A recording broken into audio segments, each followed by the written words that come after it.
Jake, I can't believe it's you. It's been ages. How have you been? Mark, I know, it's been way too long. Life's been pretty busy, you know how it is. But it's great to see you. What have you been up to? The usual. Work's been keeping me on my toes. But I'm still at the same company, doing the same old marketing gig. What about you? Still teaching? Yep, still teaching English. It's been quite the journey, to be honest. Every day is different, and I love helping people learn the language. How's work treating you? It's good, I guess. It pays the bills. But man, I've been thinking a lot about my English lately. I mean, I'm decent at writing and reading, but speaking, that's a whole different ballgame.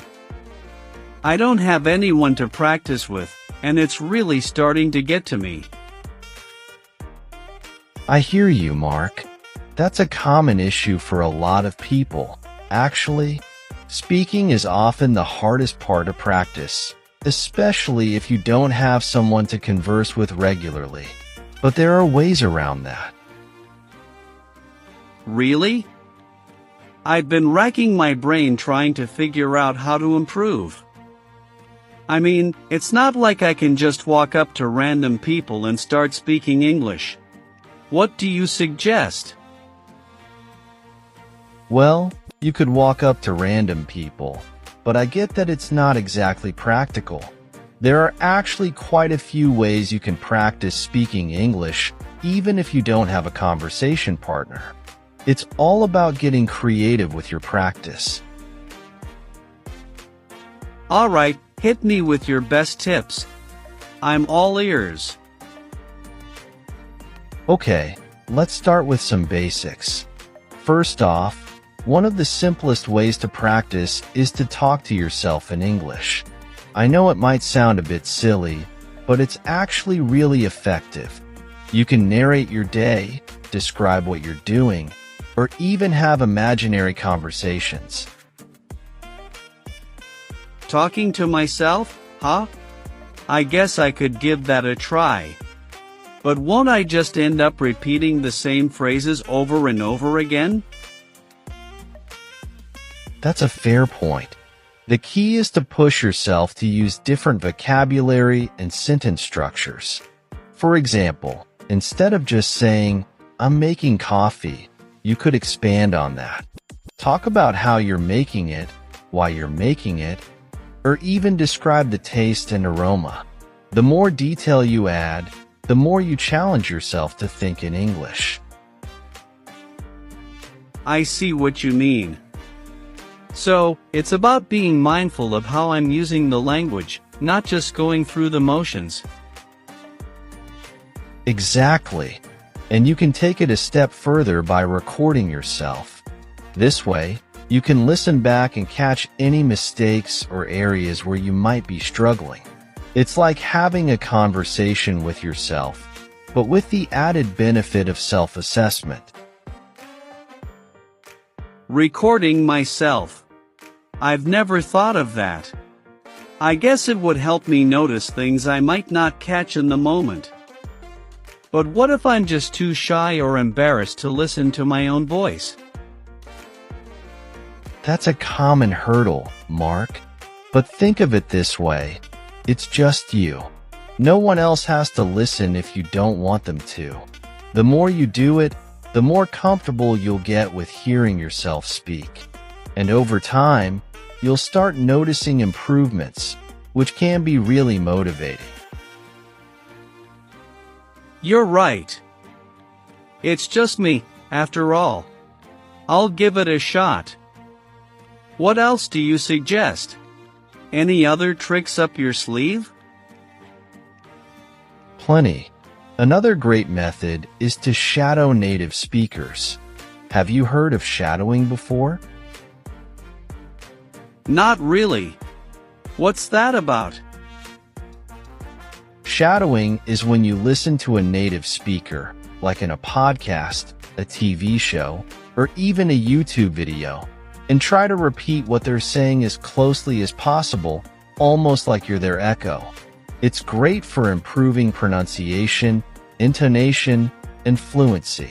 Plus, you're not just mimicking words. You're absorbing the natural rhythm and flow of the language. That sounds like a solid way to practice. But wouldn't it be hard to keep up, especially if they're speaking quickly? It can be challenging at first, especially if you're shadowing fast speakers. The key is to start with something manageable. Choose content that's slightly above your comfort level, but not too difficult. You can even slow down the playback speed if necessary. Over time, as you get better, you can start shadowing more complex material. I can see how that would help. I've always felt that my pronunciation could use some work. It's not just about knowing the words, but about how you say them, right? Exactly. Pronunciation and intonation can really change how natural you sound. Shadowing helps with that because you're not just focusing on what is being said, but how it's being said. And because you're actively involved in the process, it sticks better than just passively listening. Alright, I'll add that to my practice routine. But what if I want to have real conversations? I mean, talking to myself and shadowing are great, but I feel like I need that interaction to really improve. Interaction is definitely important, and there are ways to get it even if you don't have someone physically with you. Have you ever considered online language exchange programs or apps? I've heard of them, but I've never really looked into it. How do they work? Basically, these platforms connect you with native speakers who are learning your language. So, for example, you could be paired with someone who's learning your native language, and you can practice English with them while they practice your language. It's a win-win situation, and you both get to help each other out. That sounds like a great idea. But how do you find the right partner? I mean, I'd want to practice with someone who's serious about learning, not just looking to chat. That's a valid concern. Most of these platforms have profiles where you can see what the other person is looking for, whether they're serious about learning or just casual chatting. It's a good idea to be upfront about your goals too, so you can find someone with similar objectives. Some apps even allow you to filter by language level, so you can find someone who's at the same level as you, or even a bit more advanced. That makes sense. I guess it's all about finding the right match.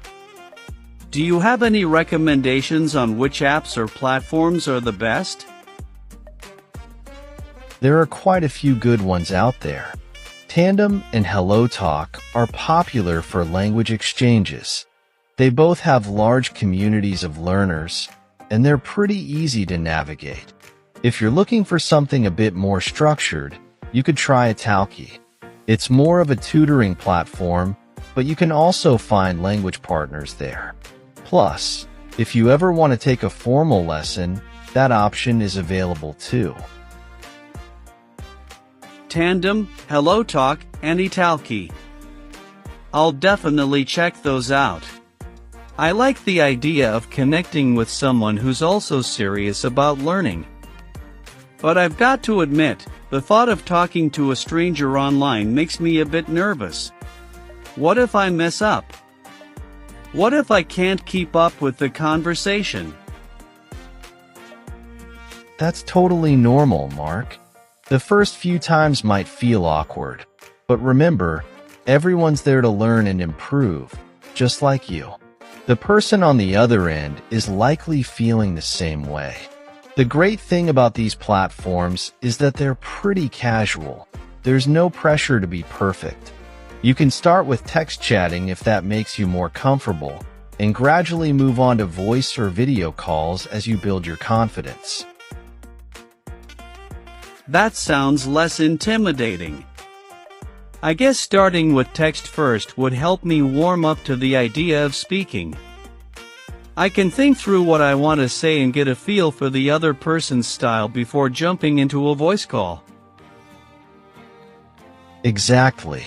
And when you do feel ready to speak, you can start with short, simple conversations. You don't have to dive into deep topics right away. Even discussing everyday things like the weather, your hobbies, or your daily routine can be really beneficial. The more you practice, the more natural it'll become. Yeah, I can see how that would help. It's like easing into the water rather than jumping straight in. Do you think it's important to focus on certain topics when practicing, or should I just go with the flow? Both approaches have their benefits. If you're comfortable, going with the flow can lead to more natural, spontaneous conversations, which is great for building fluency. But if you're working on specific areas, like preparing for a job interview or wanting to talk about certain topics more confidently, it can be helpful to focus on those during your practice sessions. That makes sense. I guess I could mix it up a bit, have some sessions where I just chat about whatever comes up, and others where I focus on specific topics. That way, I get a bit of everything. That's a great approach. Variety keeps things interesting and prevents you from getting stuck in a rut. Another thing you could do is set some small goals for each session. Maybe one day, your goal is to practice using past tense forms, and another day it's about improving your pronunciation of certain sounds. It helps to have something to aim for. I like that idea. Setting goals gives me something to focus on and track my progress. But what about when I'm not in a conversation? Are there other ways to practice speaking? Absolutely. There are plenty of ways to practice on your own. For instance, have you ever thought about using technology like virtual assistants? You could practice speaking English with Siri, Google Assistant, or Alexa. It might sound a bit unconventional, but they're actually pretty good at understanding natural speech, and you can ask them all sorts of questions or have them help you with your daily tasks, all in English. I never thought about that. I use Siri all the time for setting reminders and sending texts, but I've never really had a conversation with her. I could start asking her questions or even just chat about random things to get some practice in. Exactly. It's a fun way to get used to speaking English more regularly. Another idea is to watch your favorite shows or movies in English and try to mimic what the characters are saying.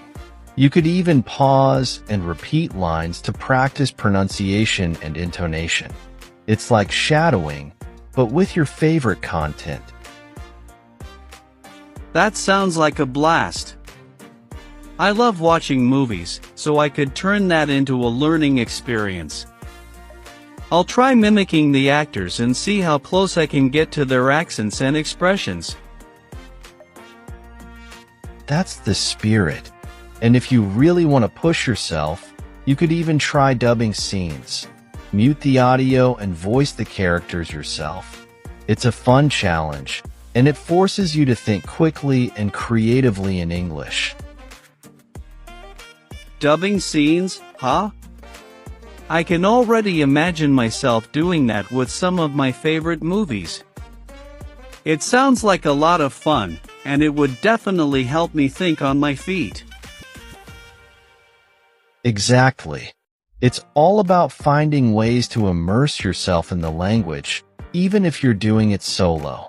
Speaking of immersion, Have you thought about changing the language settings on your phone and other devices to English?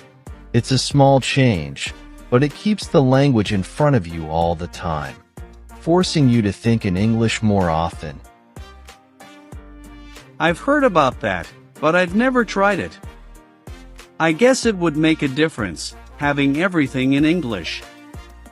I'd be forced to read and understand the language in everyday situations, not just when I'm practicing. Exactly. It's a subtle but effective way to keep the language in your mind. And if you're really feeling adventurous, you could try journaling in English. Writing down your thoughts, your day, or even your plans for the future, all in English, can be a great way to improve your fluency and vocabulary. Plus, it gives you something to reflect on later, to see how much you've improved. You're right. Mistakes are just stepping stones to getting better. I'm ready to dive in and start practicing. Thanks again, Jake. I really appreciate it.